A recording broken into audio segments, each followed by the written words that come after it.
तो राम मंदिर चढ़ावा चोरी के मामले पर दिल्ली से लेकर उत्तर प्रदेश तक हर जगह जमकर घमासान इस वक्त मचा हुआ है। सियासी उबाल भी देखा जा रहा है। बड़ी खबर आपको बता रहे हैं इस वक्त जो आ रही है राम मंदिर चंदा चोरी को लेकर विपक्ष की घेराबंदी लगातार जारी है। विपक्ष का हल्ला बोल जारी है। विपक्ष चर्चा की मांग पर अड़ा हुआ है। संसद से उत्तर प्रदेश विधानसभा तक विपक्ष का इस वक्त हंगामा देखा जा रहा है। संसद परिसर में विपक्ष ने विरोध मार्च किया। अब पिछले कुछ दिनों से आप तस्वीरें देख भी रहे होंगे। संसद के बाहर मकर द्वार पर किस तरह से प्रदर्शन किया जाता है, दान पेटी बनाई जाती है। पप्पू यादव भी वहां पर आते हैं। उसके बाद राहुल गांधी भी इसमें शामिल होते हैं। कल डिंपल यादव को भी आपने देखा होगा। तो संसद से उत्तर प्रदेश की विधानसभा तक एक मुद्दा जो आपको लगातार देखने को मिलेगा और वो मुद्दा है राम मंदिर चंदा चोरी का, जिसको लेकर विपक्ष पूरी तरह से यहां पर लामबंद हो गया है।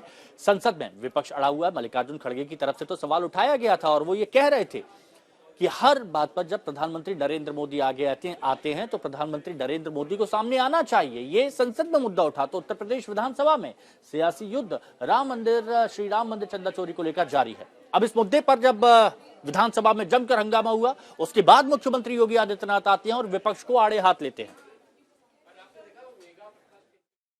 जो अलोकतांत्रिक और असंवैधानिक चेहरा है वो एक बार फिर से विधानसभा सत्र के दौरान देखने को मिला है।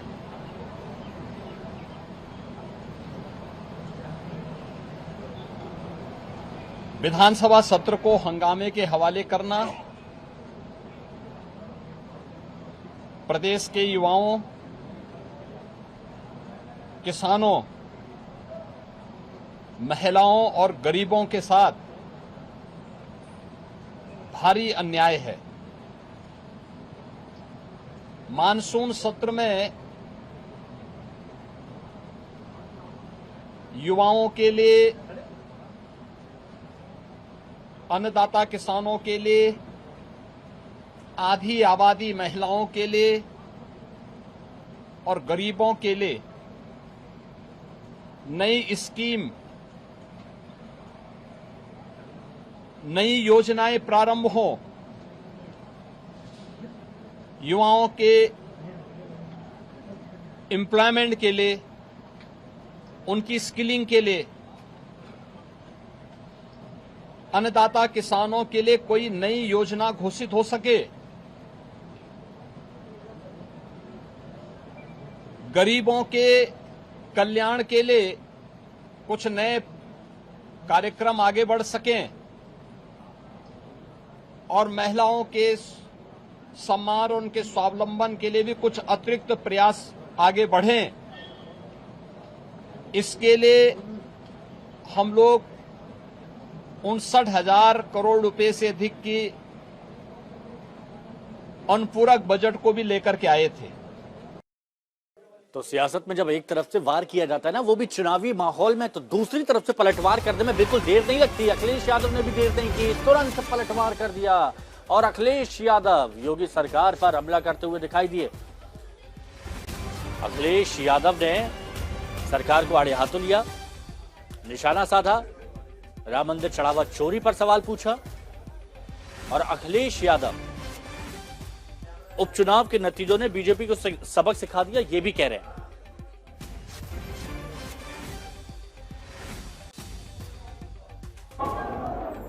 कुछ क्वेश्चन थे 135 में गलत कितने पूछे अंग्रेजी में बताओ। क्वेश्चन पेपर में ये पहली बार नहीं हो रहा है।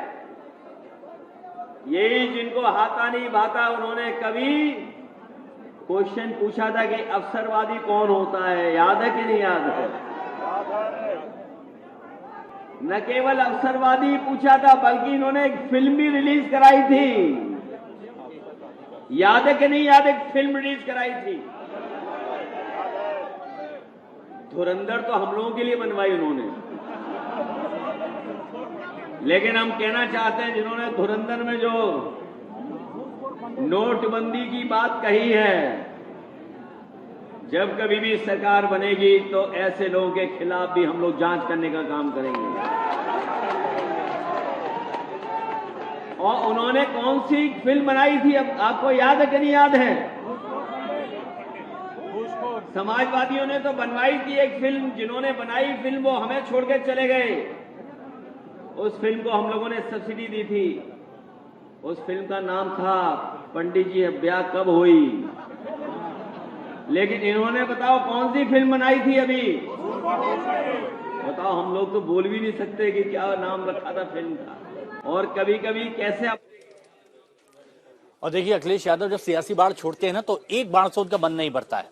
अखिलेश यादव ने शंकराचार्य के अपमान का मुद्दा भी उठाया और राम मंदिर चढ़ावा चोरी को लेकर एक कदम आगे बढ़ाते हुए सरकार को घेर लिया। की धरती पर अगर एक भी उदाहरण हो कि जहां पर हमारे पूजनीय शंकराचार्य जी को स्नान करने से रोका गया हो, त्रिवेणी में स्नान नहीं कर सकते हैं, उन्हें धरना देना पड़ा। उन्होंने अपनी मांग रखी थी, मांगों को नहीं माना और उन्हें धरना देना पड़ा। लेकिन धरने के बावजूद उनकी कोई सुनवाई नहीं हुई। जो हमारा सबसे बड़ा आत्मसम्मान होता है, जो एक ब्राह्मण समाज के लिए सबसे प्रतिष्ठित चीज है, धार्मिक चीज है, उन बटकों के साथ कितना अपमान इस सरकार ने किया वो कोई भूल नहीं सकता। बटकों के साथ जो अपमान किया और पूजनीय शंकराचार्य जी को डराने के लिए उन पे कौन सा मुकदमा लगाया था? पॉस्को वाला लगाया था, झूठा मुकदमा। तो पिछले कुछ दिनों से यूपी विधानसभा में काफी कुछ चल रहा है। उत्तर प्रदेश विधानसभा में कल राम मंदिर को लेकर जो पोस्टरबाजी हुई थी, उसको लेकर सतीश महाना की तरफ से नाराजगी जताई गई थी। अब आज काफी भावुक सतीश महाना दिखाई दिए। जिस समय वीडियो रिकॉर्डिंग करी जा रही थी, मैंने मना किया था, उसके बाद भी उन्होंने मान गए थे। लेकिन परंतु कल जिस प्रकार से जो मेरे मना करने के पश्चात भी जिन माननीय सदस्यों के द्वारा यहाँ की फोटो खींचकर सोशल मीडिया में डाली, यहाँ की रिकॉर्डिंग करके सोशल मीडिया में डाली, वो अत्यंत निंदनीय है और पीड़ाजनक है। अगर इस प्रकार का आप छवि समाज में देना चाहते हैं कि हम नहीं सुधर सकते, तो सबके लिए इस बात की जिम्मेवारी आती है। कोई भी एक सदस्य अगर इस प्रकार का आचरण करता, मैंने कहा था कि एक समय था कि जिस समय माननीय अखिलेश यादव जी मुख्यमंत्री थे, तो 2 सदस्यों ने वहां पर अपनी हाफ ऊपर कपड़े उतार दिए थे। तो मैंने कहा था वो कपड़े 2 लोगों के नहीं, पूरे 403 विधानसभा के सदस्यों के उतरे हैं। मैंने ये बात कही थी।